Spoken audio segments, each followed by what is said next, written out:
సందీప్ రెడ్డి వంగకి బాలీవుడ్‌తో చాలా గట్టి బాండింగే ఉంది. 'కబీర్ సింగ్' రిలీజ్ తర్వాత బాలీవుడ్ క్రిటిక్స్‌తో స్టార్ట్ అయిన 'వంగ వర్సెస్ బాలీవుడ్' స్పిరిట్‌లో దీపికా పడుకొనె వరకు కంటిన్యూ అయ్యింది. అండ్ ఇకపై కూడా కంటిన్యూ అవ్వడంలో ఎలాంటి డౌట్ లేదు. బాలీవుడ్ క్రిటిక్స్ కొంతమంది 'కబీర్ సింగ్' గురించి మాట్లాడినప్పుడు సందీప్ వంగ వాళ్ళకి చాలా స్ట్రాంగ్ కౌంటర్ ఇచ్చి బాలీవుడ్ మీడియాకి షాక్ ఇచ్చాడు.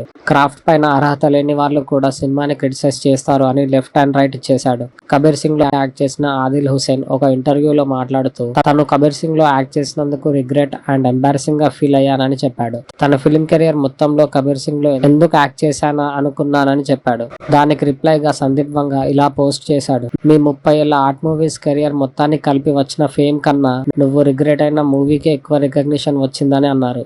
అంతేకాదు ఓటీటీ వర్షన్లో ఆదిల్ హుసేన్ యాక్ట్ చేసిన సీన్ ని ఏఐ యూజ్ చేసి ఫేస్ రీప్లేస్ చేసి మరీ అప్లోడ్ చేస్తారని స్ట్రాంగ్ కౌంటర్ ఇచ్చారు. ఇలాంటి కౌంటర్ అటాక్స్ బాలీవుడ్ లో చాలా మందికే ఇచ్చాడు వంగ.